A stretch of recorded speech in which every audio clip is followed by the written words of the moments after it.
Sir செங்கோட்டையனுடைய கட்சி பதவி வந்து பறிக்கப்பட்டது சார். இப்போ இபிஎஸ் பேசுறது, அதை நீங்க எப்படி சார் பாக்குறீங்க? விநாச காலே விபரீத புத்திம்பாங்க, கரெக்டா? அதுதான் ஒரே வழி. செங்கோட்டையன் ஒரு மூத்த தலைவர், 72 புரட்சித் தலைவருக்கு இயக்கம் கண்ட காலத்திலிருந்து கிளைச் செயலராக இருந்து வந்தவர். 77 தொடர்ந்து சட்டமன்ற உறுப்பினராக புரட்சித் தலைவர் காலத்தில் மாவட்ட கழக செயலராக இருந்தவர்.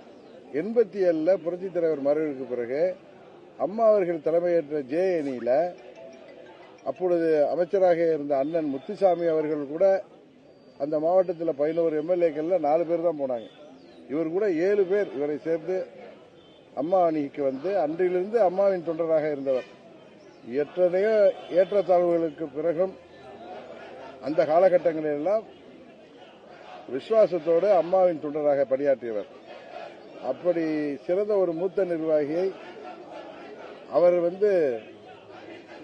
அவரது கோரிக்கையான அம்மாவின் தொண்டர்கள் அனைவரும் ஒன்றிணைய வேண்டும் என்பது கட்சியை தாண்டி பொதுமக்கள் விரும்புகின்ற கோரிக்கை. அவரை பதவியில் இருந்து நீக்குவது என்ன சொல்வது? அதான் நான் சொன்னேன், கெடுவான் கேடு நினைப்பான் என்று விநாசகாலை விபரீத புத்தி என்பார்களே, அதுபோல ஒரு செயல் நடத்தியிருக்கிறார்கள். அது அவருக்கு பின்னடைவல்ல, அதை செய்தவர்களுக்கு தான் பின்னடைவு என்பதை காலம் உணர்த்தும்.